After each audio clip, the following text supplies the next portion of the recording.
Commander Vex orders a boarding party to investigate the massive human vessel, which appears dark and lifeless. The aliens are curious about human technology and eager to claim salvage rights. They approach with standard boarding equipment, expecting to find ancient, primitive systems. As they breach the hull, the aliens notice the ship's construction is far more sophisticated than their historical record suggested. The corridors are wider than expected, built for beings who valued space and comfort. Strange symbols and markings line the walls, not decorative, but functional in ways they don't understand. The boarding party splits up to cover more ground. They find empty chambers filled with technology they can't identify, smooth surfaces that seem to respond to presence, walls that appear solid but somehow permit airflow, and lighting that follows them without visible sources. Commander Vex grows increasingly confident as they encounter no resistance. He begins planning how to strip the valuable technology and claim this discovery for the Galactic Union. The other aliens start gathering samples and recording everything they see. The first hint something is wrong comes when they find the ship's databases are still active. The aliens assumed any power source would have died millennia ago, but the ship's systems hum with quiet energy. When they try to access the computers, they find layers of security unlike anything in their experience. Dr. Kane's recorded logs begin playing automatically, not a malfunction, but a deliberate welcome message for uninvited guests.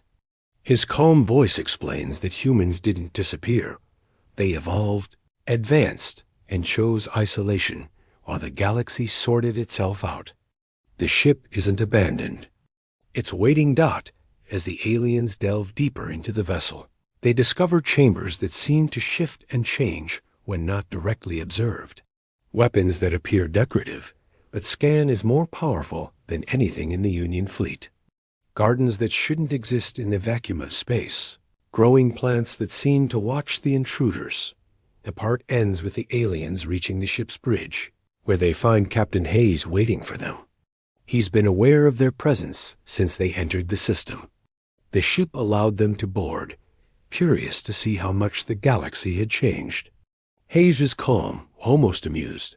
As he greets the boarding party, he explains that humanity has been watching the Galactic Union's expansion for centuries, noting their wars, their politics, their assumption that they were now the dominant force in the galaxy.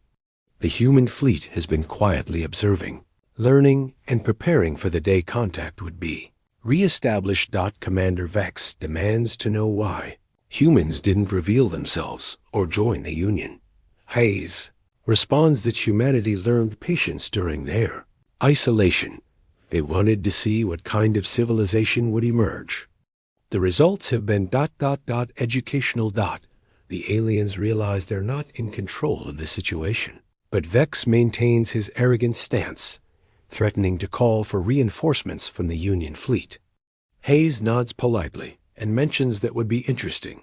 It's been a long time since humans have had visitors. Part concludes with Hayes activating the ship's external displays, showing the aliens that they're not facing one battleship. The entire human defense fleet has been quietly surrounding the Union ships while they focused on the boarding operation.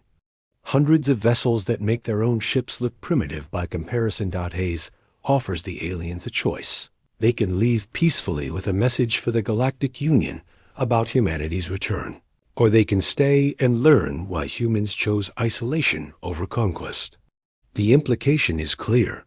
Humanity didn't disappear because they were weak, but because they were preparing for something far greater than galactic politics.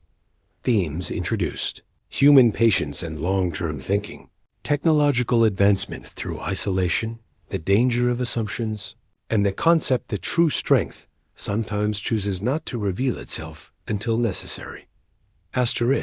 Setting: inside the human battleship's command center. As the aliens realize their predicament, Commander Vex refuses to believe the display of human ships is real, insisting it must be some kind of holographic deception. He orders his team to continue their mission and demands access to the ship's technology. The other aliens begin to show signs of nervousness as they notice more unsettling details about their surroundings.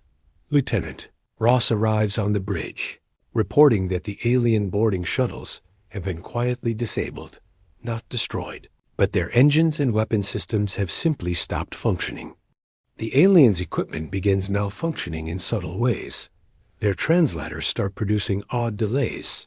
Their scanning devices give impossible readings, and their communication links to their fleet become intermittent. Dr. Kane appears via hologram, explaining that the ship's defensive systems have been studying the aliens since they arrived. Every piece of their technology has been analyzed, cataloged, and quietly compromised. The ship didn't want to harm them, merely ensure they couldn't leave until the conversation was finished.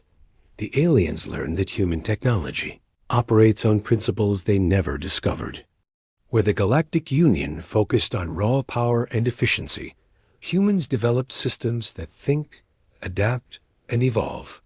Their ships aren't just machines. They're partners that have been growing smarter for millennia. Commander Vex becomes increasingly desperate and aggressive. He attempts to take Captain Hayes hostage, only to discover that what appears to be a standard bridge is actually a sophisticated training environment. The real Hayes has been speaking to them from the ship's secure command center, safely protected by layers of technology the aliens can't penetrate. Keth Warrior in the boarding party tries to use brute force to break through a bulkhead, but the ship's hull repairs itself faster than he can damage it. The material seems to learn from each attack, becoming stronger and more resistant. The Nari being attempts to interface directly with the ship's computer systems, but finds itself trapped in recursive logic loops that leave it disoriented and confused. Meanwhile, the Blix swarm discovers that their hive mind communication is being monitored and analyzed. The ship begins predicting their coordinated movements, making it impossible for them to work as an effective unit. They realize that human technology doesn't just defend against known threats. It learns from them and develops countermeasures.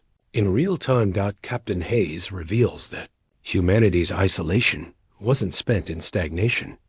They used those 5,000 years to solve problems the other species never even recognized existed. While the Galactic Union fought wars over resources, humans learned to create matter from energy. While aliens developed bigger weapons, humans created systems that made weapons irrelevant. The aliens' fleet commanders outside the ship begin receiving impossible sensor readings. Human vessels appear and disappear at will, seeming to occupy multiple positions simultaneously. The Union ship's targeting systems can't lock onto targets that exist in quantum superposition.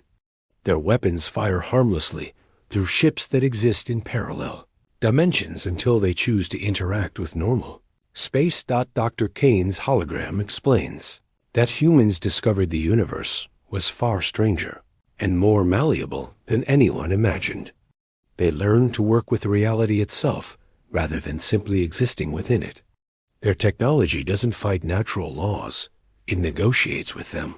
Commander Vex finally breaks down and demands to know what humans want. Hayes responds that humanity wants what it has always wanted: peace, progress, and the freedom to explore the universe without interference. The Galactic Union's aggressive expansion and territorial wars demonstrated they weren't ready for true partnership. The aliens learned that human ships have been present at every major Union battle for the past 1,000 years, invisible observers taking notes on tactics, technology, and behavior. Humanity has detailed records of every species' capabilities, weaknesses, and political structures. They know more about the Union than the Union knows about itself. Hayes offers a demonstration of human capabilities by temporarily phasing the alien fleet into a pocket dimension where time moves differently. The Union commanders experience what feels like hours of helplessness in a space between spaces, then find themselves returned to normal space with only seconds having passed on their chronometers. The part ends with Hayes explaining that this encounter was inevitable. The Union's expansion would eventually reach human space, and contact would have to be re-established. Humanity chose to control the circumstances of that meeting rather than let it happen randomly. The aliens aren't prisoners. They're students in a lesson about the dangers of assumptions and the value of patience. The boarding party realizes they're completely outclassed and at humanity's mercy, but Hayes assures them that mercy is exactly what they'll receive. Humans learned long ago that true strength lies not in dominance, but in wisdom and restraint. Themes developed: the futility of aggression against superior preparation, the power of patience and long-term thinking, and the concept that advanced civilizations choose their battles rather than fighting all of them. Asterisk. Setting: the ship's observation deck, where the aliens are given a tour of human advancement. Captain Hayes escorts the boarding party to a vast viewing chamber where they can see both fleets clearly. The human vessels no longer hide their presence, revealing technology that defies the aliens' understanding of physics. Ships that seem to exist in multiple dimensions, energy beings that dance between the hulls, and defensive systems that appear to be made of living light. Lieutenant Ross explains that humanity spent their isolation period not just advancing technology, but evolving their understanding of consciousness itself. The ships aren't crewed in the traditional sense. They're partnerships between human minds and artificial intelligences that have grown together for centuries. Each vessel is essentially a living entity with thousands of years of accumulated wisdom. The aliens watch in amazement as human ships demonstrate capabilities that seem like magic. Vessels phase through solid matter, exist in several locations simultaneously, and communicate through methods that bypass normal space-time entirely. A small human scout ship casually travels to a distant star system and returns in minutes, bringing back samples from alien worlds. The Union has never discovered. Dr. Kane's hologram provides commentary, explaining that humans learned to think beyond the limitations that trapped other species. Where aliens saw obstacles, humans saw puzzles to solve. Where others accepted physical laws as absolute, humans found ways to negotiate with reality itself. Commander Vex, now subdued but still skeptical, asks why humans didn't share this knowledge with the galaxy. Hayes responds by showing him historical records of the Union's wars, species fighting over resources that could be created from nothing, destroying worlds for territory that exists in infinite dimensions, killing each other for power that becomes meaningless once you understand the true nature of existence. The Nari being, fascinated despite its fear, asks about the energy signatures it's detecting from the human ships. Dr. Kane explains that humans learned to harness consciousness as an energy source. Their technology runs on directed thought, focused intention, and collaborative will. The ships don't just respond to commands. They anticipate needs and fulfill purposes that haven't even been articulated yet. The viewing chamber transforms around them, becoming a three-dimensional display of galactic history. The aliens watch as human exploration vessels secretly visited thousands of worlds, cataloging life forms, protecting developing civilizations, and quietly preventing extinction-level events.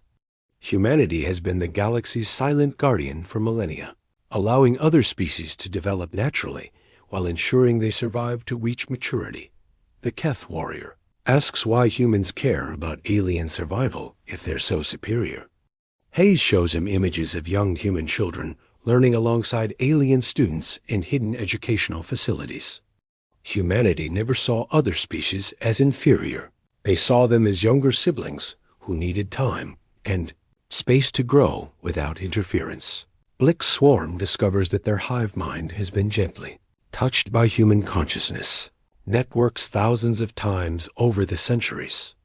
During their species' darkest periods, when internal conflicts threatened to destroy their unity, human minds quietly provided stability and guidance without ever revealing their presence. The aliens realized that their survival and prosperity weren't entirely their own achievements. Captain Hayes reveals that the human fleet has been protecting Union territory from external threats the aliens never knew existed. Beyond the galaxy's edge, there are entities and forces that would view the Union's squabbling civilizations as easy prey. Human battleships had been fighting a quiet war for centuries, ensuring that younger species had the luxury of fighting each other instead of struggling for basic survival. Aliens begin to understand that humanity's apparent absence from galactic affairs wasn't abandonment or extinction, it was the ultimate act of love and protection. Like parents watching children play in a carefully secured garden, humans maintained the illusion of independence while ensuring safety. Dr. Kane demonstrates human medical technology by healing old injuries the aliens didn't even realize they carried. Genetic damage from radiation exposure, psychological trauma from ancient conflicts, and physical limitations their species accepted as permanent are corrected in moments. The technology doesn't just treat symptoms, it optimizes existence itself. Park concludes with Hayes explaining that this encounter represents graduation day for the Galactic Union. Humanity has decided that their protege civilizations have developed enough wisdom and restraint to be trusted with greater knowledge. The boarding of the human battleship wasn't an accident or an invasion. It was a test to see if the Union was ready for the next phase of galactic civilization. The aliens realized they're being offered partnership rather than conquest, but the terms of that partnership will depend entirely on how they respond to what they've learned. Themes explored: protective love disguised as absence, the responsibility of power, and the concept that true advancement means lifting others up rather than standing above them. Asterisk, the ship's council chamber, where the aliens must decide their species' future. Captain Hayes leads the boarding party to a circular chamber where the walls display real-time images from across the galaxy. Every Union world, every fleet, every political gathering is visible through monitoring systems so advanced they seem omniscient. The aliens realize that humanity hasn't just been watching their military activities. They've been studying their cultures, their philosophies, and their spiritual development. Commander Vex sees images of his own home world, where Keth children play in parks that exist only because human terraforming technology secretly prevents the planet's dying sun from cooling too quickly. His people's greatest achievement, surviving their star's decline, was actually humanity's gift, given without acknowledgement or expectation of gratitude. Dr. Kane appears in person for the first time, revealing that he's not entirely human anymore. Millennia of partnership with artificial intelligence and quantum consciousness have transformed him into something beyond traditional biology. He can exist simultaneously in multiple locations, think at computational speeds, and perceive dimensions of reality that don't register on normal sensors.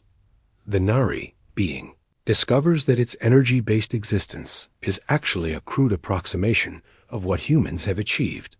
Where the Nari abandoned physical form out of necessity, humans chose to expand beyond it while retaining the option to return. They exist as pure consciousness when desired, but can manifest physically when interaction requires it. Lieutenant Ross demonstrates this by shifting between states of existence before the alien's eyes. One moment he's a solid human officer, the next he's a pattern of organized energy, then a distributed intelligence existing across multiple quantum states simultaneously. The transformation is effortless, reversible, and maintains continuity of self across all forms. The Blick swarm learns that their hive mind, which they considered their greatest evolutionary achievement, is kindergarten level compared to human collective consciousness. Humans can share individual thoughts or merge completely into group entities, then separate back into distinct personalities without losing any aspect of their identity. They've solved the problem of unity without conformity. Hayes reveals the true purpose of this encounter. Humanity is preparing to end their protective isolation. The galaxy has reached a point where further development requires access to advanced knowledge and technology. But this transition must happen carefully, with species that can handle responsibility and use power wisely. The aliens are showing images of failed civilizations from other galaxies, species that received advanced technology too quickly and destroyed themselves with it.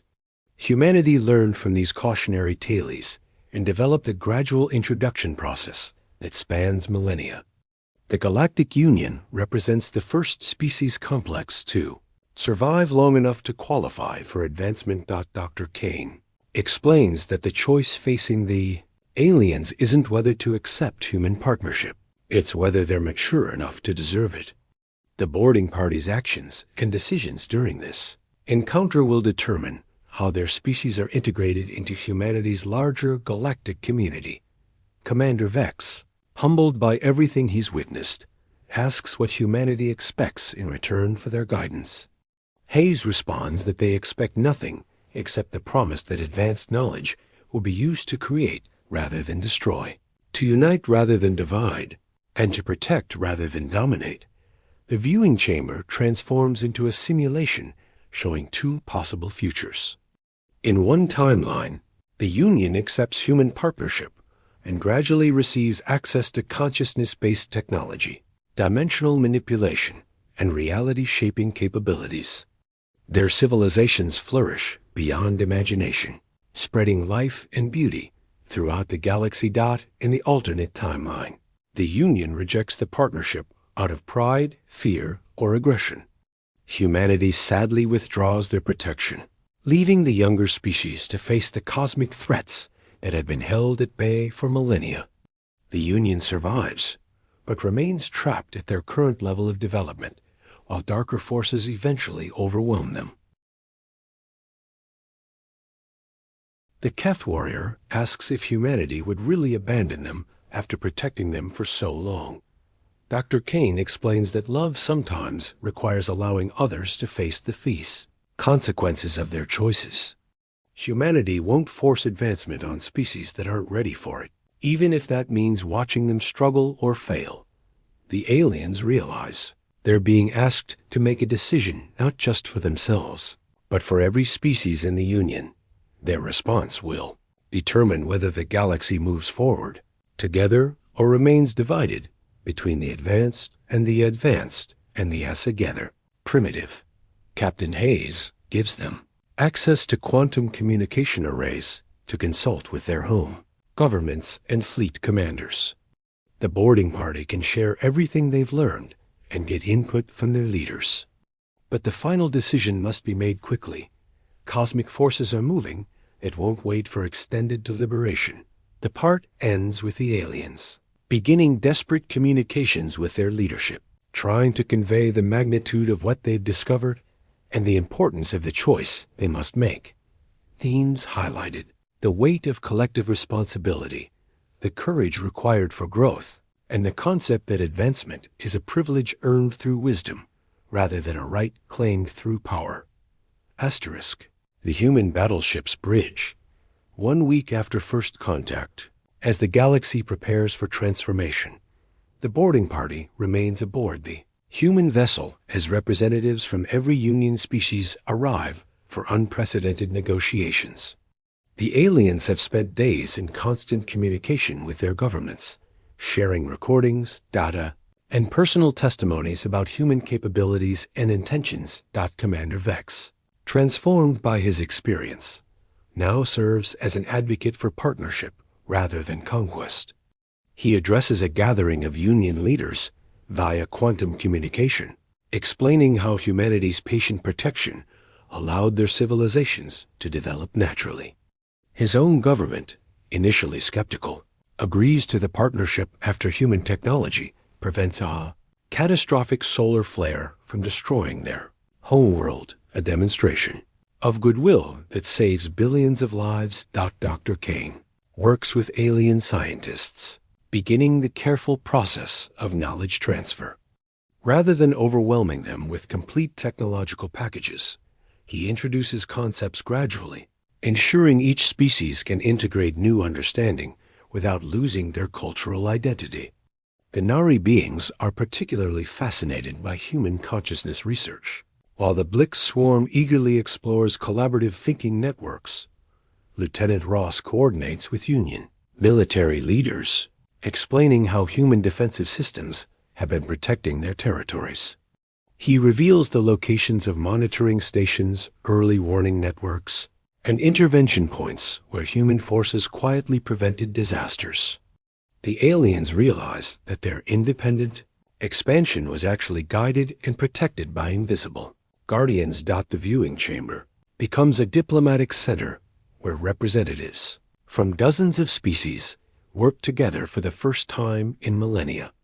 Ancient grievances seem petty when viewed from humanity's perspective of cosmic responsibility. Wars that raged for centuries are resolved through mediation by beings who have watched galactic civilization develop with parental patience. Captain Hayes announces humanity's gradual reintegration into galactic society. Human ships will become visible in Union space. Human representatives will participate in governmental councils, and human knowledge will be shared according to each species' readiness to receive it. The transition will take generations, but it begins immediately. The aliens watch and wonder as human technology transforms their understanding of what's possible. Medical treatments that extend lifespan indefinitely while maintaining youth and vitality. Agricultural systems that can feed entire worlds using minimal resources. Transportation networks that make distance irrelevant and communication instantaneous across galactic distances. But the most profound changes are philosophical rather than technological. Humanity shares their understanding of consciousness as the fundamental force of existence, of love as the organizing principle of reality, and of cooperation as the natural state of advanced civilizations. The competitive mindset that drove the Union's expansion begins evolving toward collaborative exploration. Commander Vex asks about the cosmic threats humanity has been protecting them from. Hayes shows him images of entities from parallel dimensions, ancient artificial intelligences that consume entire galaxies, and naturally occurring phenomena that could sterilize whole star systems. The Union realizes how precarious their existence has been and how much they owe to their secret protectors. Dr. Kane reveals that Earth, humanity's original homeworld, has been transformed into a living laboratory where consciousness and matter interact directly. The planet itself is now a thinking entity, its biosphere integrated with human awareness to create a world mind of unprecedented beauty and capability. This is the template for what all worlds could become given time and wisdom. The Blix swarm experiences its first true merger with human collective consciousness, discovering levels of unity and individual expression they never imagined possible. The Nari beings learn to solidify their energy forms using human techniques, gaining the ability to interact with physical reality while retaining their energetic advantages. The Keth discover that their physical limitations were largely self-imposed and begin developing capabilities they never knew they possessed. Story concludes with the human battleship leading a combined fleet toward the galaxy's edge, where new threats are stirring. But now they face these challenges together, with Union species fighting alongside their former protectors as equal partners rather than dependent children. The final scene shows young beings from dozens of species learning together in human educational facilities, their minds linked in learning networks that transcend individual limitations. They represent the next generation of galactic civilization, one that will never know the divisions and conflicts that limited their ancestors. Captain Hayes reflects that humanity's long isolation has ended not with conquest or domination, but with the fulfillment of their greatest hope.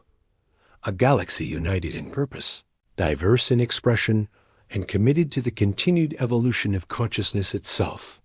The boarding of the human battleship, intended as an act of salvage and opportunism, has become the catalyst for the greatest transformation in galactic history. The aliens who once sought to plunder human technology now serve as ambassadors for a New age where advancement means lifting everyone higher, rather than climbing over others. Final themes. The triumph of patient love over immediate gratification, the power of unity without uniformity, and the concept that true victory means everyone wins together. Asterisk.